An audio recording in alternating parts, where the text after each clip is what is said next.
Tov, Shalom Uvracha, c'est un très grand plaisir de vous retrouver ce soir. Le soir de Hoshana Rabbah, ce très grand jour qui est malheureusement pas mal méconnu. On va essayer, Bezrat Hashem, d'en parler un petit peu aujourd'hui. Et en cette veillée qui est tellement sacrée, tellement sainte, de pouvoir se retrouver, Bezrat Hashem, c'est un grand mérite. Je vous remercie d'être venu pour participer à cette étude.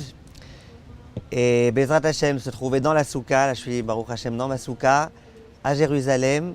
C'est des mérites vraiment, je ne sais pas comment remercier Akadosh Baruch Hu. Ce cours est dédié, Bezrat Hashem, à la Refoua Shelema de Chaim Roland Shalom Ben Yasmina Bezrat Hashem. Elna Refanalo, Elna Refanalo, Elna Refanalo, Srutatorah Gen Bado, Vechen Yirason Ben Omar Amen. On va essayer, Bezrat Hashem, d'expliquer un petit peu ce qui se passe durant le jour de Hoshana Rabbah. Parce qu'on parle beaucoup de ce jour-là, on fait une veillée, pas tout le monde comprend même pourquoi on veille cette nuit-là. On va essayer, Bezrat Hashem, de comprendre ce qui se passe exactement. Le Zohar HaKadosh, repris et expliqué par le Harizal, dit la chose suivante. Le jour de Rosh Hashanah, HaKadosh Baruch Hu, il a en quelque sorte écrit des papiers. Ça veut dire que si une personne s'était mal comportée, qu'elle devait pour une raison ou pour une autre être punie, être sanctionnée, et bien Hachem il écrivait sur des papiers. Voilà telle sanction que cette personne devra avoir durant cette année, telle et telle sanction. Ça c'était à Rosh Hashanah. Si la personne a fait teshuva, donc cette personne-là qui méritait d'être punie, si elle a fait teshuva d'ici Yom Kippour, et bien Akadosh Baruch Hu il prend ses papiers, il les déchire. Si la personne n'a pas fait teshuva, que fait Akadosh Baruch Hu?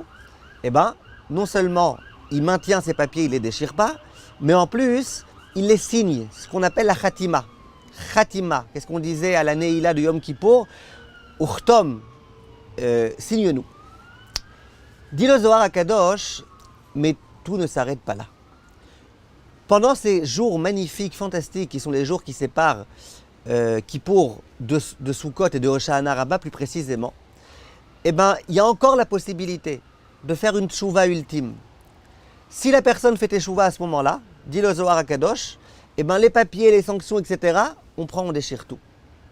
Si durant le jour d'Hoshana Rabbah, Chasve Shalom, on n'a pas fait une véritable tchouva, on parle donc des gens qui avaient déjà été écrits sur les papiers, qui avaient déjà été signés, que fait HaKadosh Baruch Hu? Il prend ces papiers et il les envoie, il les donne aux personnes, aux envoyés, aux conjonctures qui sont censées s'occuper de régler le compte de cette personne-là. Et le Harizal, il précise et il dit, mais ces personnes-là, ces émissaires-là ne peuvent pas encore agir. Potentiellement, ils pourront, mais ils ne peuvent pas encore agir. Le jour de Simchat Torah, c'est là que sera décidé, si la personne n'a pas procédé à cette ultime teshuva, que ces personnes-là, ou ces envoyés-là, ces émissaires-là, pourront faire ce qu'ils doivent faire. Donc on voit que ce jour-là, c'est un jour qui est extrêmement déterminant. Et le Zohar HaKadosh, il dit, on voit bien que ce jour-là, c'est un jour qui est comme le jour de jugement, de Rosh Hashanah et de Yom Kippour. C'est le Zohar HaKadosh qui l'écrit. Le Seder Hayom, Rabbi Yehuda Machir, l'un des premiers des Kadmonim, l'un des grands Kadmonim, il écrit comme ça. Veliot Hayom Hazeh Nora Meod. Étant donné que ce jour-là, il parle de Hoshana Rabbah, c'est un jour très grand, très angoissant, Noraim. Ubo nertamim kol asfarim kulam. Il dit, et ce jour-là sont signés tous les livres, tous les livres. Ve'apiske dinim nitnim beyad kol tovea umastin. Et les piskedin, les verdicts écrits, les papiers, ce qu'on appelle les papiers, ils sont distribués. Beyad kol tovea umastin. Entre les mains de toute personne qui décide, qui le souhaite, qui est chargé d'appliquer cette chose-là. Lachen tsarich le'arbot bot tzedaka, tfila v'tachanunim. C'est la raison pour laquelle ce jour-là, il faut faire beaucoup de tzedaka, de tfila, de prière, de tachanunim, supplier à Kadosh Baruch Hu, le'orer harachamim ha'elyonim, pour réussir à invoquer la miséricorde divine, sherachmu alenu, ve'yachtemu otanu besefer chaim ou besefer tzadikim legeula ve'yeshua. En d'autres termes, le jour de Hoshana Rabbah, les papiers qui sont restés des papiers et qu'Akadosh Baruch Hu a décidé de ne pas déchirer, ils sont distribués. C'est-à-dire que Hachem il prend un panier dans lequel il y a tous les papiers Et puis il dit, allez, la personne qui est chargée de s'occuper de ça, qu'elle vienne. Alors tu as directement la belle-mère qui arrive, avec son grand sourire, et qui dit, moi je suis la première. Je suis la première. Elle voit sur un papier écrit, je vais me taper l'incruste pendant 3 semaines. Et voilà. Elle tape l'incruste pendant 3 semaines, pendant cette année justement où il y a le papier qui a été distribué par la belle-mère. Et Hachem, il peut faire ce qu'il veut, grâce à cette belle-mère. La belle-mère, elle s'en va. Prochaine personne qui veut venir, qu'elle vienne. La belle-mère, elle revient. Elle prend un autre papier. Semer la zizanie dans le couple de ma fille pendant quelques semaines. Là même Dieu, il ne comprend plus. Il dit quoi, c'était pas le premier papier, ça? Non, non, encore.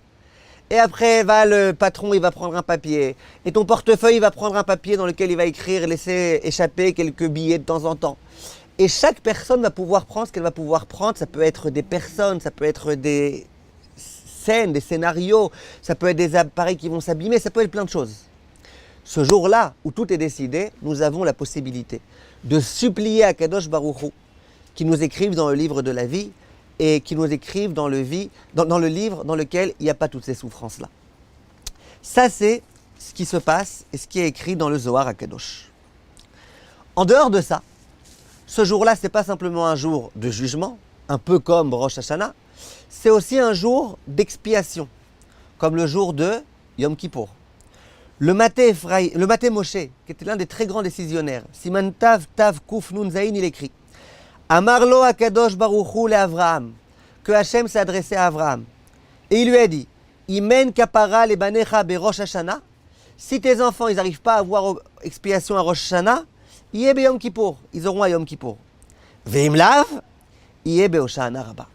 Et s'ils n'ont pas réussi à avoir l'expiation à Yom Kippour, ils l'auront à Hoshana Rabba. Donc on voit que ce jour-là, c'est aussi un jour d'expiation. Ce qui n'a pas encore pu être fait à Yom Kippour, ça peut encore être fait durant cette veillée, cette nuit, et bien évidemment demain dans la journée.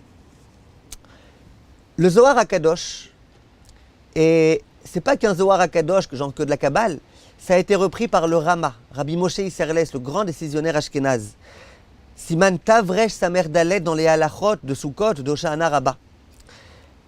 Là-bas, le Zohar HaKadosh, il dit la chose suivante. Il dit que tout homme peut savoir, selon son nombre à Hoshana Rabbah, quelle année il aura Bezrat Hashem. Et le Zohar s'explique. Il dit, c'est quand tu vois ton nombre, tu vois une nombre complète, c'est que tu auras une bonne année. Si tu vois ton nombre un petit peu cassé, un peu incomplète, c'est que tu risques d'avoir une année catastrophe. Comme ça dit le Zohar HaKadosh. Le Rama, Rabbi Moshe Isserles, il ramène ça, je vous lis dans les mots. Veyesh, Katvu Rishonim, lui il ramène ça non pas au nom du Zohar, mais au nom de certains Rishonim, maîtres de l'époque médiévale. Sheyesh Tsiman Betzel Alevana Belel Hoshana Rabba, Sheikrelo Olikrovav Beotashana. Qu'à l'ombre de la lune, on peut réussir à savoir ce qui va se passer. Pour soi ou pour ses proches. Il ne dit pas comment on fait, qu'est-ce qu'on fait, il dit mais il y a une possibilité de savoir. Ça veut dire que pour les gens qui sont superstitieux, ça peut être l'angoisse, la grande angoisse. Allez, va regarder maintenant si on voit ton nombre et comment on mesure et comment on fait, et s'il y a un grand spot, là, un projecteur qui est en train de m'éclairer, et c'est quoi exactement comme nombre, etc. Le Rama, il poursuit ses propos en disant Veyesh Mishekatav, mais il y en a qui disent She'en ledagdeg beze, que c'est pas la peine de faire attention à ça. Kedeh shelo litra mazale. Il dit premièrement parce que, écoute, si tu as l'angoisse et que tu as peur et que tu perds un peu ta émouna, que l'année va bien se passer, eh bien ça risque en soi déjà d'être problématique et de faire un mauvais mazal. Après il dit en plus, Rabbi Menam Evinim Ha'inyan al-Burio. Il y a plein de gens qui ne savent pas exactement c'est quoi, comment, ça veut dire quoi une nombre complète, pas complète, comment on fait, qu'est-ce que... Donc il dit, il vaut mieux ne pas penser trop à ça. Et après il poursuit ses propos en disant Veyoter tov liot tamim, velo larkor achar atidot, ken nirali. Et le mieux, c'est d'être tamim, de ne pas poser trop de questions, de se remettre entre les mains d'Akadosh Baruch Hu et de ne pas trop s'inquiéter. Et ça, c'est l'opinion du Rama. Donc, halakha le maaseh, on ne va pas s'amuser ce soir à se mettre à l'ombre de la lune et à voir comment elle est exactement notre ombre. Mais on voit en tous les cas que ce jour-là, c'est un jour décisif. C'est un jour dans lequel Akadosh Baruch Hu, il s'adresse à nous, dans lequel Akadosh Baruch Hu va décider pas mal de choses concernant l'année à venir. Le Shulchan Aruch là-bas, il dit on a l'habitude d'allumer beaucoup de bougies, comme à Yom Kippour. Le Rama, il dit que c'est bien de se tremper au mikvé cette nuit avant Alot HaShachar. Pourquoi? Dit le Rama, comme la veille de Yom Kippour. Continue le Rama et dit, il y a des gens qui, de la même façon que les Ashkenazim, ils ont l'habitude à Yom Kippour de mettre le kittel, le fameux vêtement blanc avec lequel les gens sont enterrés plus tard, à 120 ans. Et bien de la même façon, il y en a qui ont la coutume de mettre le kittel le jour d'Hoshana Rabbah. Et dans toutes les communautés ashkénazes aujourd'hui, le chazan, celui qui va monter, être l'officiant, eh ben, il va porter un vêtement blanc. Pourquoi? Un petit peu comme Yom Kippourim. Si vous voulez savoir jusqu'où les choses vont, il y a un grand rave qui s'appelait le Rav Avraham Elimelech de Karlin. Ce rave-là, une fois, c'était la veillée de Hoshana Rabbah. Il rentre dans le Beth Knesset et il voit deux Avrechim qui sont en train de papoter. Mais papoter, c'est pas papoter de Tosfot et Rabbi Akiva Eger, etc. Papoter de choses visiblement pas très intéressantes. Le Rav s'approche d'eux et il leur dit, écoutez, je vois que ça fait déjà pas mal de temps que vous êtes en train de papoter. J'imagine que si vous parlez de choses futiles, c'est qu'il y a quand même une urgence. Pas Stam vous parler. Visiblement c'est urgent, donc c'est pour ça que vous pouvez vous permettre, bien que c'est une nuit importante, vous pouvez vous permettre. Et là il leur dit, mais sachez une chose, il eût mieux valu que vous parliez de ces choses urgentes au moment de Kol Nidré, à l'entrée de Yom Kippour, plutôt que durant la nuit de Hoshana Rabbah. Vous imaginez le Chazan, Biyeshiva shel mala ou Biyeshiva shel mata, tout le monde en train de pleurer avec le Sefer Torah machin. Hein. L'autre, t'as vu la nouvelle série de Netflix? Anu matirim leitpalel, ima avarianim. 4-2. Paris Saint-Germain, Montpellier, 4-2. T'imagines un peu l'histoire? Il dit, il vaut mieux ça que de discuter de ça durant cette nuit-là. Parce que Yom Kippour, c'est pas encore la fin de la fin de la fin du jugement. Alors que là, c'est la fin de la fin de la fin du jugement. Et donc c'est un moment qui est extrêmement, extrêmement important. On comprend donc pourquoi les gens, durant cette nuit-là, au lieu de dormir, ils étudient la Torah. Ils étudient la Torah et ils s'investissent à fond dans l'étude de la Torah. Il y en a qui lisent toute la Dvarim, beaucoup de gens lisent les Tehillim. Et c'est un jour de prière, c'est un jour de supplication dans lequel on demande à Kadosh Baruch Hu d'être avec nous. D'ailleurs, j'ai compris, grâce à ça, une expression française que j'ai jamais compris. On dit qui dort dîne. Qui dort dîne. Alors une fois, mon bébé, ma femme, elle devait l'allaiter, et il pleurait. J'avais un truc urgent à dire à ma femme. Je lui ai dit, écoute, laisse-le tranquille. Qui dort dîne. Le bébé, ni qui dort, ni qui dîne, il continue à pleurer. C'est vrai, va dire à ton enfant qui a faim, qui te dit maman j'ai faim, va lui dire qui dort dîne. Allez, va dormir, tout ira bien. Mais maman, je ne peux pas m'endormir, j'ai faim. Ah, qui dort dîne. Est-ce que ça a déjà servi à quelqu'un ce principe de qui dort dîne? Le soir de Kippour, ma femme me dit, pourquoi tu ne vas pas dormir? Je dis, qui dort dîne. Tu crois que je vais dîner le jour de Kippour? N'importe quoi ce principe. Mais là j'ai compris. Le soir de Hoshana Rabbah, celui qui dort, dîne. Il y a le dîne, il y a la rigueur Chazé Shalom qui risque d'être sur lui. Donc qui dort, dîne. On préfère ne pas avoir le dîne, c'est pour ça qu'on ne dort pas. Évidemment, ceux qui ont besoin de dormir et ceux qui ont besoin de s'occuper demain de leurs enfants, etc., qu'ils aillent dormir et ils n'auront pas de dîne. Mais en tous les cas, c'est de cette façon qu'on peut expliquer. Vient le Rav Shlomo Zalman Auerbach et il dit quelque chose de très très très intéressant. Il dit, je ne comprends pas. Puisque ce jour-là, il est tellement grand, important, décisif, etc. Pourquoi la Torah écrite, elle n'a pas fait de ça un plat? Rosh Hashanah, on fait de ça un plat. Yom Kippour, on fait de ça un plat. Un plat, c'est une façon de parler. Mais ça, rien, zéro. On parle presque pas d'Hoshana Rabbah. Dans la Gemara, on parle presque pas. Pourquoi on ne parle pas? Pourquoi on a attendu le Zohar HaKadosh et on a attendu le Harizal et on a attendu beaucoup de rabbanim beaucoup plus tardifs qui sont venus et qui ont décidé de parler, tu sais, Hoshana Rabbah, il y a le din qui est écrit, il y a les papiers qui sont transmis les uns aux autres. À Hoshana Rabbah, vous rencontrez quelqu'un, il va vous dire Pit Katava. Bon papier. Tout Hoshana Rabbah, c'est le papier. Mais qui est-ce qui en parle de ce papier? Demande le Rav Shlomo Zalman Auerbach comment ça se fait. Le Rav Shlomo Zalman Auerbach, c'était pas un Rav chassidique, pour qu'on puisse dire, ouais, lui, de toutes les façons, dès qu'il a écrit un petit quelque chose dans la chassidoute, il fait de ça. Shlomo Zalman Auerbach, c'était un Rav Litaï, c'était un Rosh Yeshiva. Il est conscient que si c'est écrit dans le Zohar, c'est que c'est quelque chose de vrai. Il est conscient que ce jour-là, c'est un jour important. Et il demande, pourquoi la Torah, elle ne fait pas de ça tout un plat? Vient le Rav Shlomo Zalman Auerbach, et il dit, dans le Sefer Alichot Shlomo, il dit, moi j'ai une idée. Il dit, à l'époque, les gens, ils avaient terriblement peur du jour du jugement. Ça leur faisait la grande angoisse. Or, la grande mitzvah de Sukkot, y compris au Shahana Rabbah, c'est quoi? C'est d'être sameach. Vaïta ar sameach, c'est de se réjouir. Il dit, la Torah, elle a eu peur, kaviachol, que si elle mettait un trop grand accent sur l'obligation d'avoir peur ce jour-là parce que ceci et cela, ben les gens, ils n'arriveraient plus à se réjouir. Donc la Torah écrite, elle nous a laissé entendre un petit peu par allusion, mais j'en prends pas ça trop à cœur. L'essentiel de Sukkot, c'est quand même de se réjouir. Par contre, au jour d'aujourd'hui, où les gens, ils ont peur de tout, sauf du jugement. Aujourd'hui, les gens, les angoisses, et les stress, et les peurs, et tout type de synonymes et de machins, de tous les gens, ils ont peur. Ils ont peur d'un cafard dans la rue. Ils ont peur de leurs petits doigts, ils ont peur de leur ombre. Pas que le soir de Shahana Rabbah. Mais du jugement, ils n'ont pas peur. Donc il dit au jour d'aujourd'hui, ça veut dire plus tardivement, et ben Chachamim, ils ont compris qu'on pouvait nous rappeler le concept qui s'appelle le jugement et que ça ne pourrait pas nous retirer notre joie. Le Rav Biderman y rajoute et il dit, et en dehors de ça, aujourd'hui très souvent notre joie, c'est pas une joie qui est vraiment une véritable joie. Souvent notre joie elle se transforme rapidement en quelques bouteilles de vin et en excitation. Et donc il dit justement, pour pas que ta joie elle se transforme en excitation, c'était important aujourd'hui qu'on te rappelle. Attention, on est durant le jugement. Et moi, personnellement, j'ai ajouté quelque chose.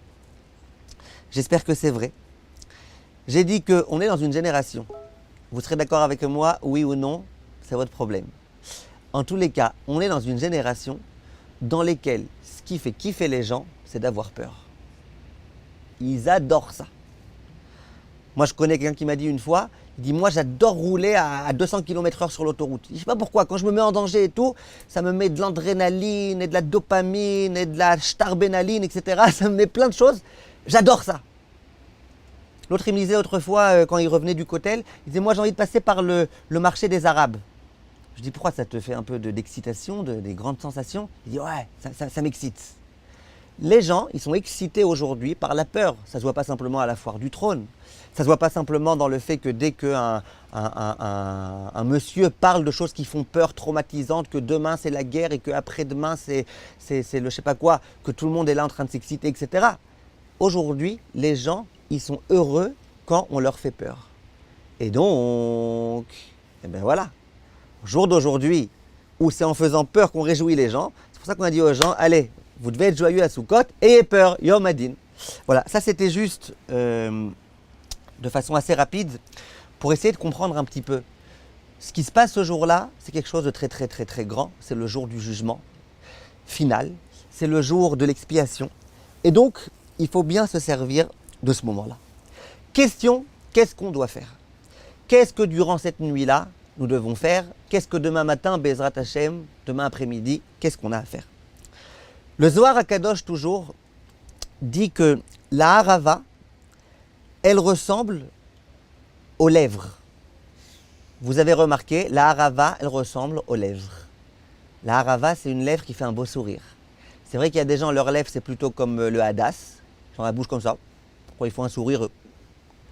Mais la plupart des gens, leurs lèvres, c'est comme la harava. Dit le Zohar HaKadosh, pourquoi?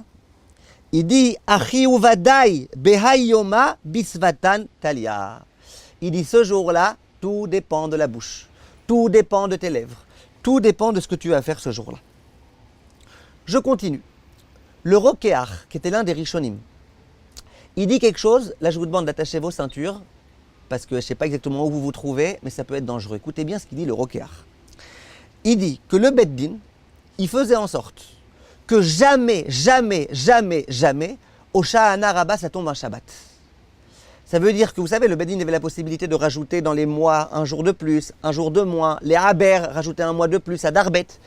Il s'arrangeait à faire tout ce qu'il pouvait pour ne pas que Hoshana Rabbah, ça tombe un Shabbat. Et pourquoi? Dit le Rokéar, je vous lis dans les mots, Ki ayu bochim ou mitranenim alamaim. Parce que ce jour-là, c'est le jour où on est jugé sur l'eau, combien d'eau il y aura et compagnie. Il dit donc du coup les gens, ils pleuraient, ils suppliaient à Kadosh Baruch Hu. Et ça, c'est pas possible Shabbat. Ça veut dire quoi? Ça veut dire que, écoutez un petit peu ici l'ampleur de ce que le Rokéar dit. Le Rokéar, il dit qu'on changeait toute l'année, même les fêtes, on les changeait. On changeait tout en tenant compte de Hoshana Rabbah qui doit sûrement pas tomber un Shabbat, parce que Shabbat, ça se fait pas de pleurer tellement, de supplier à Kadosh Baruch Hu tellement, c'est pas approprié. Dit le Rav Biderman, mais plus que ça. Imaginez-vous ce qui se passe. Quand Rosh Hashanah tombe un Shabbat, qu'est-ce qu'on fait? On sonne le shofar le premier jour de Rosh Hashanah? On sonne? On sonne pas. C'est-à-dire que la mitzvah d'Eoraita de sonner le shofar, elle est effacée, elle est annulée. On n'aurait pas pu concevoir que le Beit Din, il organise l'emploi du temps, le calendrier, de telle sorte à ce que Rosh Hashanah, ça tombe pas un Shabbat, pour qu'on puisse sonner le shofar? Ah, que ça tombe Shabbat. Mais Hoshana Rabbah, ça va sûrement pas tomber Shabbat. Pourquoi?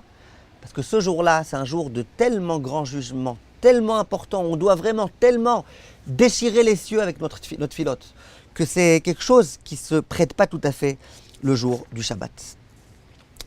C'est quoi Hoshana Rabbah? Venez, on essaie de comprendre d'abord c'est quoi la traduction. Hoshana, c'est Hoshana. Ok, on se rappelle que tous les jours de Sukkot, on prenait notre loulav et on faisait les Hoshanot. On se promenait autour du Sefer Torah une fois. Il y en a qui aiment bien faire les 7 tours tous les jours, je ne sais pas pourquoi. Ils aiment bien tourner visiblement. Une fois, on fait le tour. À Hoshana Rabbah, on en fait 7. Tous les autres jours, on n'en faisait qu'un. Un tour autour de la Bima. Et on disait à Kadosh Baruch Hu, Hoshana, Hachem, s'il te plaît, sauve-nous. Hachem, sauve-nous. Hachem, sauve-nous. Hachem, sauve-nous. On était autour de la Torah. On demandait que par le mérite de la Torah, Hachem nous sauve, qu'Hachem envoie le Mashiach, qu'Hachem nous protège. Hoshana Rabbah, c'est le jour dans lequel on va beaucoup, parce que littéralement Rabbah, ça veut dire beaucoup, on va beaucoup demander à Kadosh Baruch Hu de nous protéger et de nous sauver. Comment ça marche exactement? Il y a une histoire qu'on raconte de Rabbi Yeshaya de Bardaki. C'est l'un de ceux qui a fondé Jérusalem. Cet homme-là, quand il était dans le bateau, pour justement arriver en Eretz Israël, à un moment donné, il y a eu un naufrage. Et cet homme-là était avec ses 2 enfants, ses 2 bébés qui ne savaient pas encore nager. Il était avec ses 2 enfants, son garçon et sa fille. Et d'une part, il devait tenir les 2. Il devait en plus nager. Il devait faire attention quand il y avait des vagues à ce qu'elles les engloutissent pas les 3. Et il a essayé de nager pour sauver ses enfants et pour se sauver lui-même. À un moment donné, il a vu qu'il était vraiment capoute.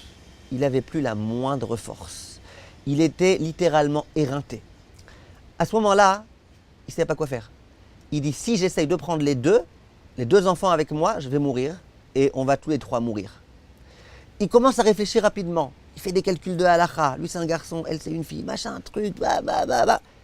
Il arrive à une conclusion. Ne me demandez pas comment il est arrivé à cette conclusion. Il arrive à la conclusion que dans son cas à lui, quitte à sauver quelqu'un, d'abord c'est sûr qu'il vaut mieux sauver 2 personnes que sauver personne, il valait mieux renoncer à sa fille.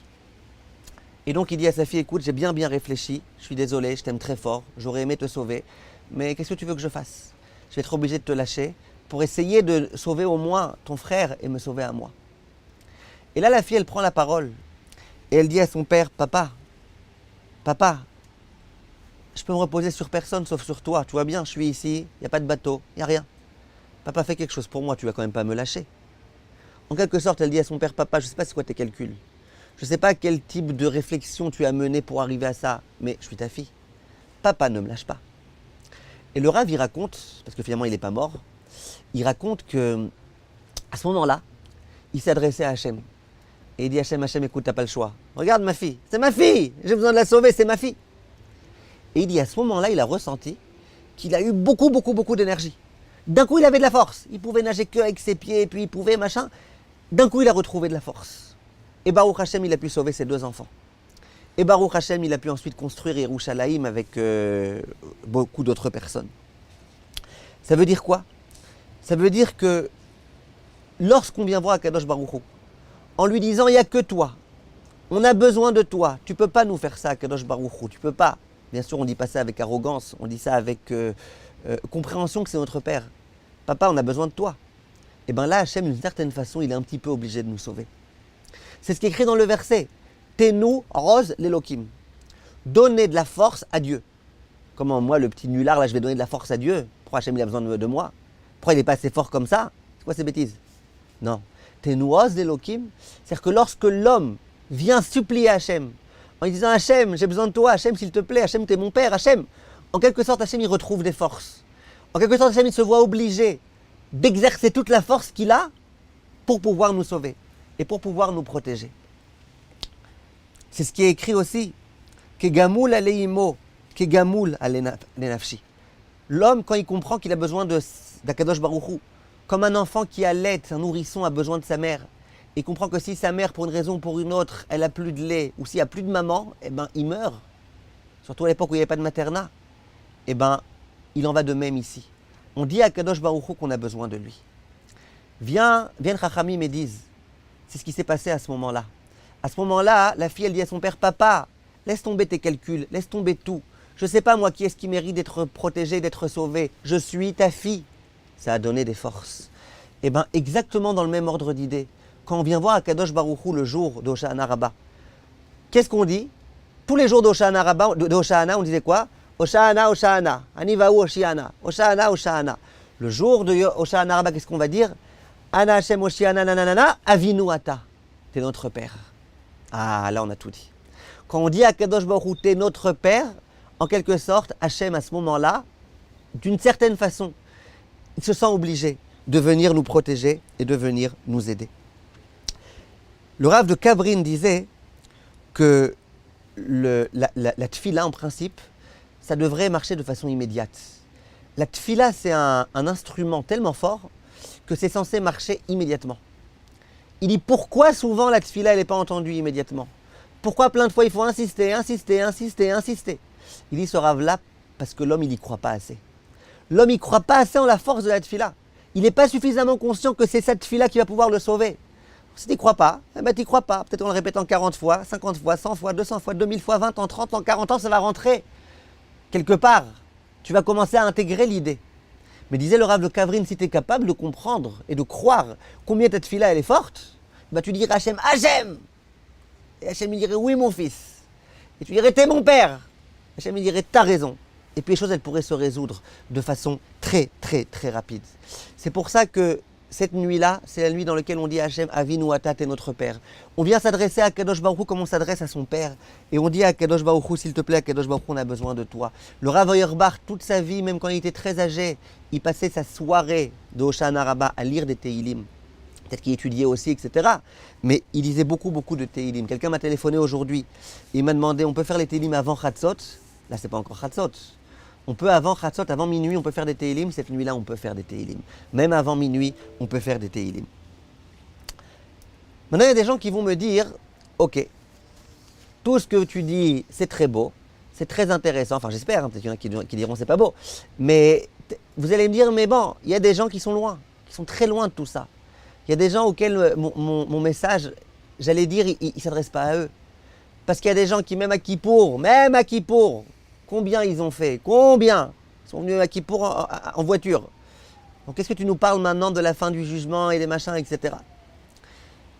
C'est la raison pour laquelle viennent Chachamim et disent, ce jour-là, quand on étudie les textes, on voit que ce jour-là, il s'appelle le jour de la Harava. C'est pas pour rien, et ça j'y reviendrai dans un instant, que demain matin, on va prendre les 5 tiges de Harava, et on va les frapper, etc.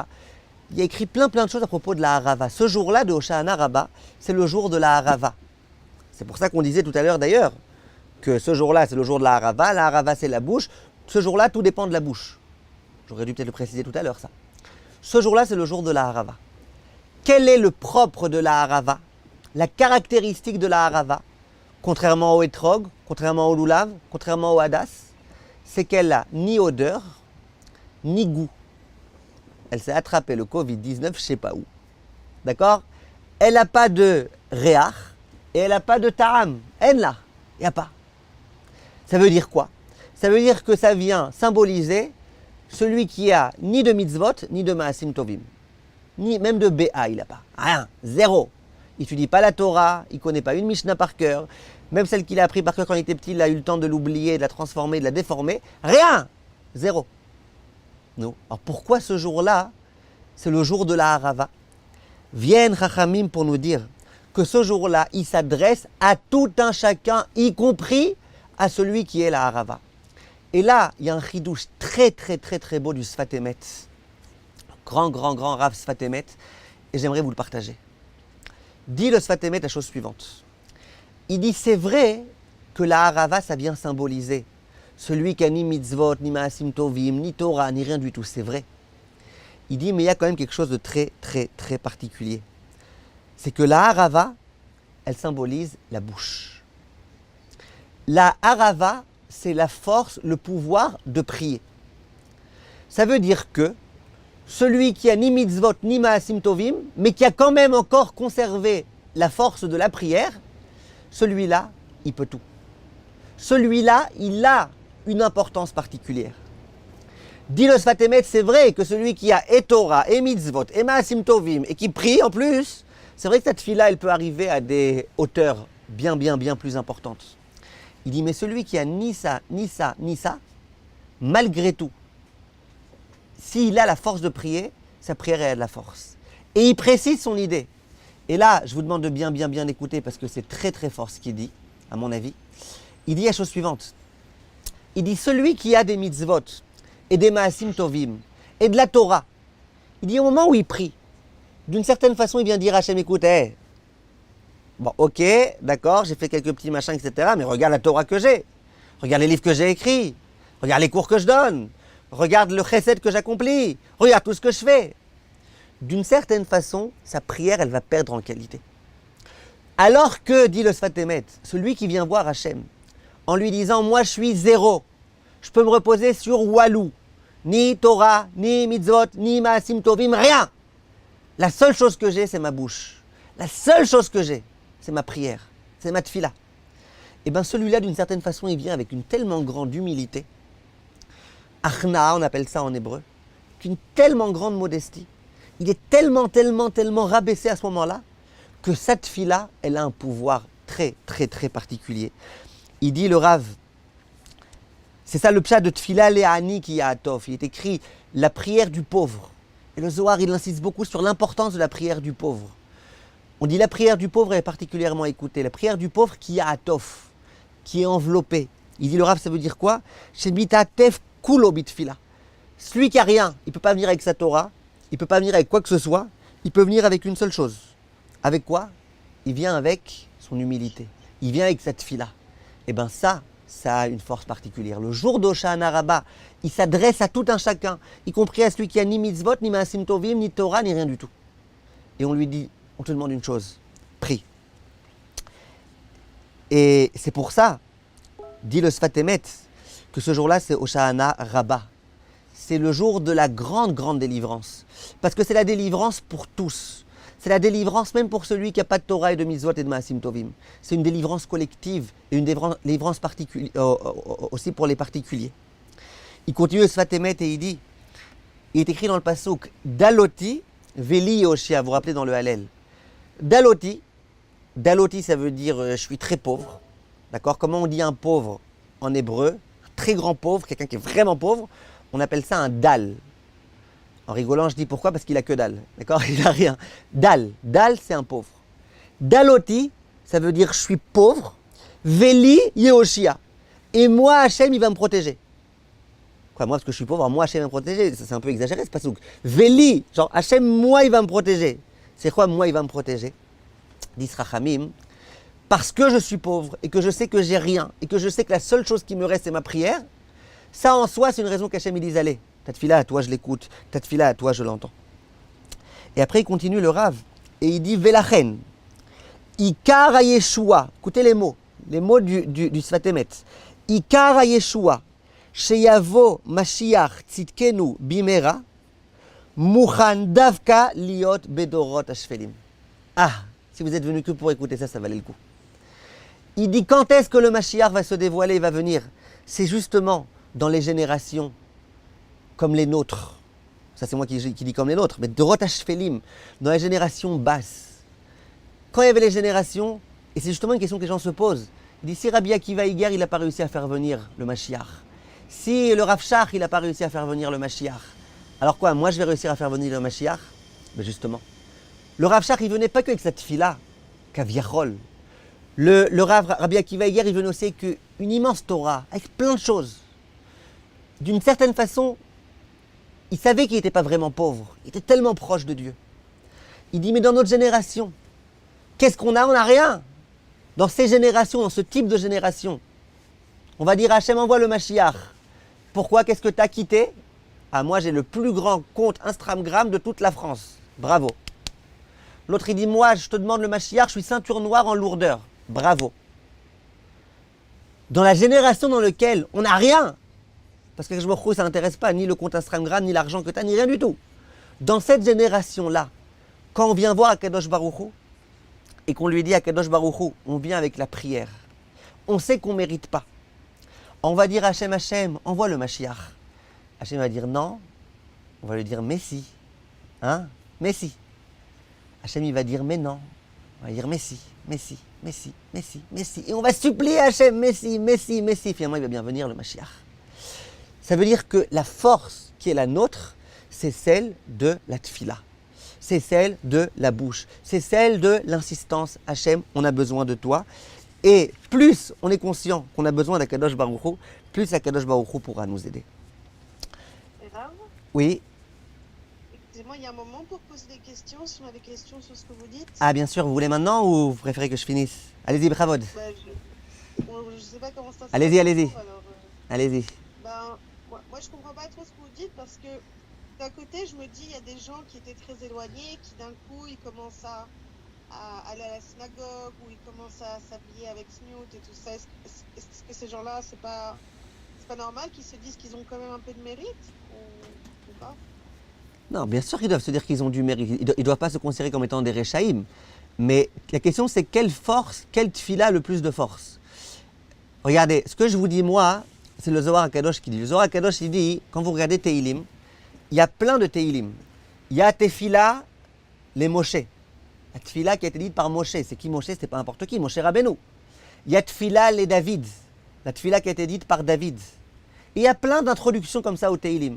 Et il y a Tefila, les Ani, la Tfila du pauvre. Le Zohar HaKadosh, il dit, c'est quoi la Tfila qu'Hachem aime le plus? Alors moi, j'aurais dit celle de Moshe, celle de David, c'est celle du Rav Ovadia, c'est celle de je sais pas qui. Non, le Zohar, il dit, la Tfila qu'Hachem aime le plus, c'est la Tfila du pauvre. Et le Rav Shalom Shvedron, il fait de ça toute une illustration, une mise en scène. Il dit, imagine que j'ai envie de me renforcer en Tfila. Qui est-ce que je vais aller voir? Je vais aller voir le Gdolador, je vais aller prier à Liderman là-bas, à Bnei Brak, près de Raphaël Kanievski. Je vais regarder comment il prie. Je vais aller à Arnov, près du Rav Sternbourg, je vais voir comment il fait sa Kriyat Shema. On a l'impression que c'est ça la Tfila. Dit le Rav Shalom Shvedron, ben non. Tu vois que Zohar HaKadosh, il dit que le mieux, tu vas voir un pauvre, qui a que dalle, qui a rien. Et puis qui dit, Hachem, Hachem, écoute, ma femme elle a faim, mes enfants ils ont faim, moi j'ai faim. J'ai pas le premier sou. J'ai tous les jours des créanciers qui viennent et qui me demandent les dettes. Hachem, j'ai besoin de toi. Le Zohar HaKadosh, c'est ça la tfila la plus grande. Ça veut dire que je ne suis pas en train de vous dire que le pauvre, il est plus grand que Moshe Rabbeinu ni que David Amelech. Je ne suis pas en train de vous dire que celui qui a aucune mitzvot, il est plus grand que la femme qui a pris sur elle la tsniout et compagnie. J'espère que vous avez bien compris ce que je veux dire et c'est bien que vous ayez fait remarquer la chose. Je dis que d'une certaine façon, la tfila de celui qui n'a rien, elle vient du tellement plus profond du cœur de la personne qu'elle a un pouvoir particulier. C'est ce que j'ai dit.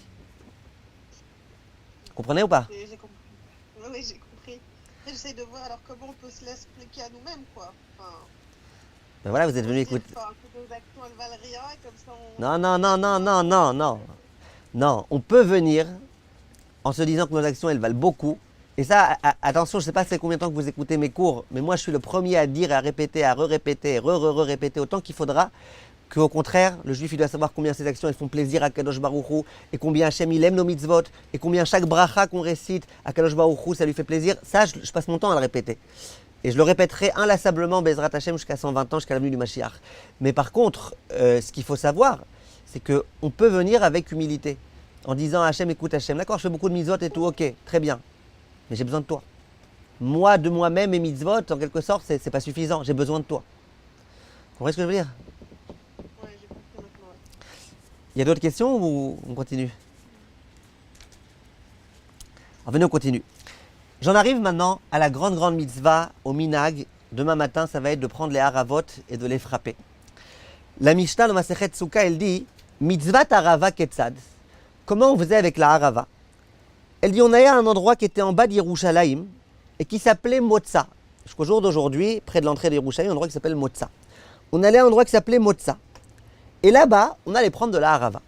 Donc la Mishnah, elle nous décrit où est-ce qu'on allait cueillir la harava, ni à Créteil, pour ceux qui sont en France, ni en Israël, dans tout type d'endroit. Non, on allait à Motza.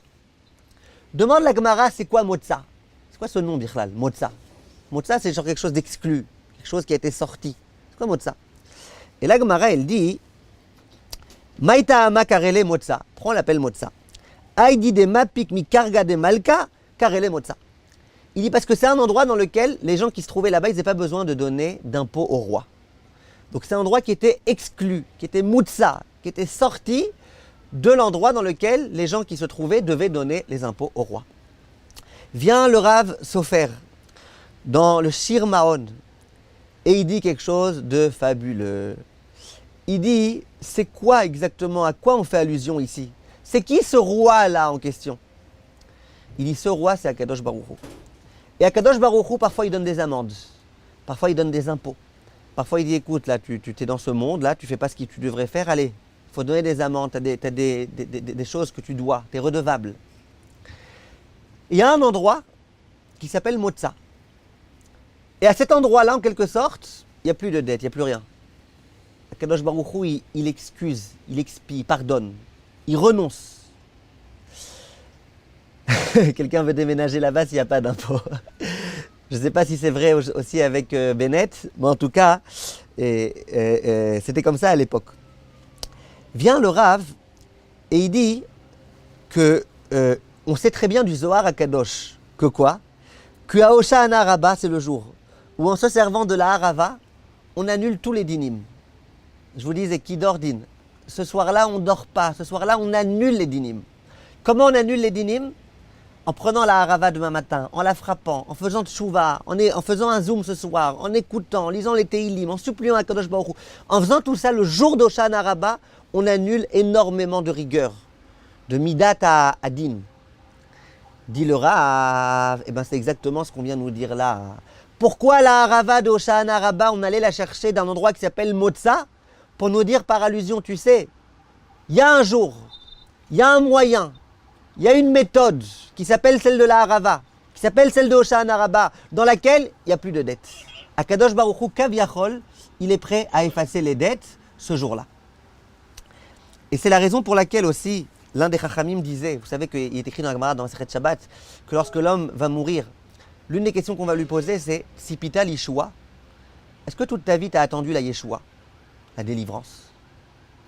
Alors, il y a des gens qui vont être embêtés, parce qu'ils attendaient tout sauf la délivrance. Il y a des gens, tu leur dis, dis-moi, tu as vraiment envie aujourd'hui de quitter New York ou de quitter Neuilly et d'aller à Jérusalem? Des gens qui vont dire, ah non, non, bon, c'est écrit dans le Sidour, je le lis, hein, j'ai pas envie d'être un réformé, mais ah non, non, moi je suis bien là où je suis. Ces gens-là, Chas v'Shalom, ils sont loin de Tzipita et Yeshua. Il faut espérer la Yeshua avec tout ce que ça entend. La Yeshua avec toute le rapprochement qu'on aura à Kadosh Baruch Hu.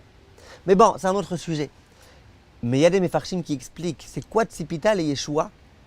C'est est-ce que tu as été metzapé à la Yeshua, la délivrance, la Hoshana. Quelle Hoshana? La Hoshana Rabbah. En quelque sorte, quand on va arriver en haut le jour du jugement, Hachem va nous dire, dis-moi, tu as attendu ce jour d'Hoshana Rabbah avec engouement? Tu l'as vécu, tu as vibré ce jour-là? Tu as attendu, tu as fait ce que tu pouvais ce jour-là? Nous, Baruch Hashem, on essaye de faire ça. On essaye de comprendre l'importance de ce jour-là. Et vous savez qu'il y a des ségoulottes à propos de cette harava. Il y a plein de raisons qui ont été mentionnées dans les Rishonim. C'est quoi cette histoire? Tu prends de la harava, tu y donnes des coups, ça veut dire quoi? Plein d'explications qui sont données. Il y en a qui disent que quand on donne des coups et que les feuilles elles se détachent de la harava, c'est les dynimes qui se détachent, c'est la rigueur qui se détache. Il y en a qui disent que la bouche, ça fait allusion, la harava, ça fait allusion à la bouche. Donc en frappant la harava sur le sol, on est en train de se rappeler qu'il faut faire attention à notre bouche et qu'il vaut mieux mettre de la poussière dans notre bouche que de dire des choses qui sont mauvaises et négatives et destructrices, etc. Beaucoup d'explications sont données. Mais ce qui est sûr, c'est qu'avec cette harava, il y a des ségoulottes très très grandes. Par exemple, le Menorat Amaor dit Shamati sheyesh ba'harava shel Hosha'ana rabba sgulat shmira la mitkaven ba besakahan drachim. Si quelqu'un est en danger, en chemin, il voit qu'il est en danger, il voit qu'il y a des ennemis à droite, à gauche, devant, derrière, un lynch d'ennemis qui sont en train de lui envoyer des pierres, il dit, il y a une façon. Rappelle-toi de la harava de Hosha'ana rabba. Le Likutei Tzvi ramène au nom d'un kadmon de façon un peu plus précise. Il dit, s'il se trouve en chemin, à un endroit dangereux, im yeshito harava chavuta matov. S'il a avec lui une harava, la harava avec laquelle il a donné les coups, tant mieux. Veimla ve sinon, iskor bemakom sheinicho. Veomar ani vaou oshiana veirenissim. Il dit, si il n'a pas la harava sur lui, il y en a qui la portent sur eux. Il y en a qui ont une petite feuille de harava toujours avec eux. Ou qui mettent ça dans leur voiture, porte-clés. Mais même si tu n'as pas ça, tu te rappelles où se trouve ta harava. Le Kaf HaChaim dit par exemple que c'est bien de mettre la harava au niveau du lit, sous la tête ou sous le lit de l'homme. Donc tu te rappelles à ce moment-là que ta harava elle est en dessous du lit, tu penses à ta harava, tu dis Aniva ou Oshiana, et puis Akadosh Baruch Hu, il va te protéger. On raconte qu'une fois il y avait un homme qui a acheté un âne. Et cet âne-là, c'était un âne, mais c'était un âne pas ordinaire. Pour le faire avancer, il fallait dire Baruch Hashem. Quand tu disais Baruch Hashem, il avançait. Tu répétais Baruch Hashem, il se mettait à aller au trot. Tu disais encore une fois Baruch Hashem, il allait au galop. C'était un âne comme ça qui avait été éduqué, qui avait été dompté de cette façon-là. Et cet âne-là, comment on le faisait arrêter? Non pas en tirant sur les rênes, lui ne connaissait pas ça. On le faisait s'arrêter en disant Shema Israël. C'est comme ça.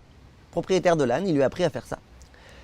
Un juif religieux est venu, il a acheté cet âne, il s'est dit c'est un âne sympa ça, Baruch Hashem, Shema Israël, Ishtabar Shemo, là je vais être avec Hashem en permanence. Il achète l'âne. Un autre il dit voilà, donc je t'explique comment ça marche, c'est pas compliqué, il n'y a pas de rêne, il n'y a rien du tout. Baruch Hashem, il marche, Shema Israël, il s'arrête.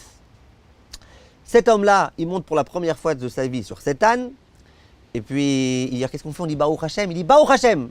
Là, il commence à avancer. Baruch Hashem, il se met à galoper, galoper, galoper, galoper, galoper. Maintenant, lui, il est comme ça, en pleine montagne, etc. À un moment donné, il voit un précipice. Il tire sur les rênes. Et là, il ne s'arrête pas. Il dit, ouais, j'ai oublié comment on fait, machin. Là, il pose ses deux pieds au niveau du précipice. Et l'autre, il sent qu'il va mourir. Il dit, Shema Israël. Là, il s'arrête au niveau du précipice. Donc, il fait, Baruch Hashem. D'accord? Ça, c'est l'histoire de l'âne, du Baruch Hashem et du Ishtabar Shemo. Il y a, quand tu es en danger, tu as ton âne qui est en train de courir, tu ne sais pas comment on fait pour l'arrêter, tu te rappelles de la harava qui est posée quelque part. Vienne Chachamim, le Rav Biderman, il dit ça de façon très jolie. Il dit si déjà, quand, dans 3 mois, dans 4 mois, au moment où tu vas être en danger, Chas Shalom, en te rappelant de la harava dont tu t'es servi le jour de Hosha'ana rabba, qui n'est même pas présente avec toi, tu as la possibilité de faire des miracles. Combien a fortiori le jour de Hosha'ana rabba, quand tu as la harava dans ta main, quand tu es en train de la frapper sur le sol, quand tu es en train d'éveiller de la miséricorde sur le monde entier, combien a fortiori, à ce moment-là, tu as la force. Tu as la force de prier et tu as la force de faire des choses extraordinaires. J'aimerais conclure en vous disant et en me disant et en nous rappelant que ce jour-là, c'est un jour de jugement. Et comme on l'a expliqué, comme on l'a prouvé, comme on l'a dit, c'est un jour de jugement. Après, on va rentrer dans la fête de Shmini Atzeret, le Simchat Torah. On avait fait un cours l'année dernière, un zoom sur ça. Je le mettrai sur le site en première page pour que vous puissiez le revoir. À mon avis, si vous avez un peu de temps ce soir, ça serait une très bonne chose. Un cours dans lequel on a expliqué c'est quoi Simchat Torah. Simchat Torah aussi, d'une certaine façon, c'est le jugement. Mais le Simchat Torah, c'est le jugement avec, dans l'amour d'Hachem, dans la joie de la Torah. Alors que là, on est encore un petit peu dans le jugement avec l'angoisse. On est encore en jour de jugement. J'aimerais nous inviter, tout un chacun, à se poser la question, quel était l'engagement qu'on a pris à Rosh Hashanah et à Kippour? Ce n'était pas il y a si longtemps que ça. Khamim disent Oshana, c'est quoi? Pourquoi on appelle ce jour-là Oshana Rabba? Parce que Oshana, c'est quoi Na? Na, c'est Nun Aleph. Nun Aleph, c'est les 51 jours qui séparent Rosh Chodesh Elul du jour de Oshana Rabba. On dit à Hachem Oshana, ce jour-là, 51e, sauve-nous. C'était pas il y a si longtemps que ça, Rosh Hashanah, Kippour, ces jours-là, ces engagements. Asseyons-nous 5 minutes. Demandons-nous, est-ce que d'abord on se rappelle c'est quoi l'engagement qu'on a pris? Est-ce que Bichlal, on a pris un engagement sur soi? On a pris quelque chose, on a essayé de faire quelque chose de mieux. Si on ne l'a pas fait, il nous reste encore quelques heures. Si on a fait quelque chose qu'on a oublié, eh ben, il vaudrait mieux se rappeler de c'est quoi la chose. Et s'interroger, où est-ce qu'on en est? Essayer de renforcer un petit peu ce point-là. Et essayer, Bezrat Hashem, de bien comprendre que cette nuit-là, c'est une nuit de prière. Le Rav Shlomo Zalman Auerbach, il avait horreur qu'on vienne le voir dans sa soukha le jour de Hoshana Rabbah. Et même quand les gens venaient le voir, il disait quelques mots, Chag Sameach, machin, et au revoir. C'est une nuit dans laquelle chaque seconde compte. Chaque seconde est importante. C'est tellement important. Je sais qu'il y a des endroits où on commence l'éveiller à 11h du soir. Nous, chez nous, on a commencé la veiller. Dès qu'il a fait nuit, on a mangé un petit quelque chose et on a fait tout de suite, après Arvit, on a commencé la veiller. C'est dommage de perdre du temps durant cette veillée-là. C'est important de profiter de chaque instant. La nuit est longue, Baruch Hashem, le Netzach Hama en ce moment est assez tard. Il nous reste du temps, Bezrat Hashem, pour nous renforcer. Et je voulais vous souhaiter, Bezrat Hashem, Pitkatava, que Kadosh Baruch Hu, il prenne tous les papiers dans lesquels il y a des xérotes qui les déchirent. Et Bezrat Hashem, qu'on puisse avoir le droit à la Yeshua. Quelqu'un pose une question ici. Est-ce que les femmes doivent également frapper les haravot? Je vais vous dire la vérité. En étudiant, en révisant cette année les halachot de Hoshana Rabbah, j'ai vu qu'il y a certains sfarim qui recommandent aussi aux femmes de frapper les haravot. Et le Rav Chaim Kanievski, lui, recommande aussi aux enfants qui ne sont pas à l'âge de l'éducation de frapper les haravot. C'est-à-dire que c'est un enfant de 2 ans, un enfant de 1 an qui est capable de frapper les haravot, et bien ça vaut le coup de lui acheter ces 5 tiges de haravot pour les frapper et pour pouvoir faire ce minag-là. Petit rappel aussi, à Simchat Torah, au moment des Hakafot, le Sefer Torah est debout. Ça veut dire que le Sefer Torah n'est pas dans le Haron, il est sorti. Le Shulchan Aruch il dit dans Yoredea que lorsqu'il y a un Sefer Torah qui va d'un endroit à un autre, on ne doit pas rester assis, on doit se lever. D'où la halakha qu'on rappelle souvent aux gens. Au moment des Hakafot, quand on danse avec les Sifrei Torah, il faut absolument être debout. Maintenant, il y a des personnes âgées, des personnes qui ne peuvent pas se permettre de rester debout pendant tellement de temps. En plus, les Hakafot, certains endroits, ça dure 5 minutes, mais il y a des endroits, ça dure des heures et des heures. Dans les yeshivot en Israël, ça dure au moins 4 heures, les Hakafot. Première Hakafa, deuxième Hakafa, chacune plus d'une demi-heure. Ça dure longtemps. Une personne âgée, qu'est-ce que tu veux qu'elle fasse? Alors là, il y a un conseil, Chazonish et Ephraim Kanievski et compagnie, qui consiste à dire, prends un Sefer Torah avec toi. Souvent dans les synagogues, il y a 10 Sefer Torah, 15 Sefer Torah. La personne âgée, qu'elle porte un Sefer Torah sur elle. Et quand elle prend un Sefer Torah sur elle, elle a le droit de rester assise. Si on est dans un cas de grande nécessité, le Rav Shlomo Zalman Auerbach, lui, il veut dire que, étant donné que ce jour-là, la place des Sifrei Torah, c'est dehors, du coup, on a le droit de rester assis. Évidemment, ce n'est pas glad kasher, mais il veut dire quand il est dans la main de quelqu'un, c'est comme s'il était dans le haron. Quand le Sefer Torah est dans le haron, on doit être assis, dans l'arche. Donc le Rav Shlomo Zalman Auerbach, il veut autoriser, ceux qui ont vraiment besoin, ils peuvent se reposer sur ça. Le mieux, c'est d'essayer soit d'avoir un Sefer Torah sur soi, soit de rester debout durant le moment des Hakafot, au moment où le Sefer Torah avance. Quand le Sefer Torah est debout, parfois les gens ils sont debout et que le Sefer Torah ne bouge pas. Là, c'est autre chose. Mais quand le Sefer Torah est en train de danser, il faut danser. Les gens qui, chas v'shalom, lo alenu, lo alechem, sont en deuil. Certains décisionnaires, tout le monde dit qu'ils peuvent quand même être présents au moment des Hakafot. Il y en a qui disent de ne pas danser. Et il y en a qui disent, le Rav Eliashiv, il dit on peut même danser. Mais juste un peu moins que d'habitude. Et qu'on n'aille pas exprès dans d'autres synagogues pour aller faire plein de Hakafot. La synagogue où tu es en général, tu fais tes Hakafot là-bas, tu peux même danser. Et voilà, il y en a qui sont mahmirim et qui disent de ne pas danser. À moins que tu aies le Sefer Torah sur toi. Si on te donne le Sefer Torah, là tu peux danser un peu avec le Sefer Torah. Donc voilà, machloket aposkim à ce sujet-là. Est-ce qu'il y a des questions de halakha? Si vous voulez, c'est maintenant. Non? Je pose chez l'autre? Là? Pas de questions? Oui. Oui, bonjour, bonsoir. Shalom. En ce qui concerne les haravot, est-ce que vous avez dit tout à l'heure... Ça vous a frappé, hein? Non, Non, je vois qu'il y a beaucoup de gens qui ont parlé d'haravot, ça les a frappés, c'est le cas de le dire. Oui. est-ce qu'elles ont Est-ce qu'il y a des halakhot concernant les haravot sur où est-ce qu'elles ont poussé, où est-ce qu'on peut prendre n'importe où des haravot dès qu'on a un arbre qui a des haravot Des haravot, ça doit être un sol pleureur. Il faut que ce soit un sol pleureur. En général, on a l'habitude de prendre un endroit où il y a une rivière à côté, mais ce n'est pas obligatoire. Il y a des halakhot. Il faut qu'elle mesure 3 tfachim, par exemple, une trentaine de centimètres, la tige. Il faut qu'il n'y ait pas trop de feuilles qui se soient arrachées. Il y a un hidour qui est un lave-louve, ça veut dire qu'on soit sûr que ça n'a pas été coupé au niveau de la fin de la tige. Vous voyez, ça veut dire que la fin de la tige soit entière. Il y a des halakhot comme ça. Maintenant, il y a une question qui se pose à propos de ces haravot-là. Est-ce qu'on peut se servir de la même pour plusieurs personnes? Je prends les 5 haravot. Le Harizal, il dit que les haravot, il faut les nouer. Ça veut dire que tu les noues les unes avec les autres, que les 5 soient dans un seul paquet. Est-ce que, une fois que j'ai fini les miennes, je peux donner à quelqu'un d'autre? Alors dans le Shultz Kataharon, il dit non. Chacun doit avoir ses tiges de harava. Il y en a qui disent, tel que le Rav Auerbach, que tant qu'il reste encore des feuilles, c'est quand tu as frappé, il y a souvent des feuilles qui s'en vont. Il y en a même qui disent que c'est bien que les feuilles elles s'en aillent. Le Chayadam, il dit pourquoi les gens ils frappent très fort. Il dit c'est la coutume des bébés parce que ça les réjouit. En quelque sorte, ça réjouit vous les voyez les enfants comme ça tous en train de massacrer leur harava, mais c'est bien. Le Chayadam, il dit c'est bien. Donc le mieux c'est si on peut, c'est d'avoir plusieurs feuilles, pour chaque personne, chaque enfant, l'homme, la femme, pour tout le monde, d'avoir 5 tiges, de les attacher les unes avec les autres. Et d'après le Harizal, on frappe pas sur des ustensiles, pas sur des murs, mais sur de la terre. Chafetz Chaim dit, après avoir tapé 5 fois sur la terre, tu peux taper aussi sur des ustensiles pour arracher un peu mieux les feuilles. Mais voilà. Demain matin, Demain matin, oui, demain matin. qu'est-ce qui se passe si on n'a pas les 5, on en a que 4 par exemple? C'est grave? Faites avec les 4. Ou alors prenez du loulav. Si vous avez un loulav, votre mari ou votre fils ou quoi, vous pouvez après vous pouvez retirer du loulav et vous en servir. Merci. Avec plaisir. Ça va être un peu cher pour acheter quand même là maintenant. Hein.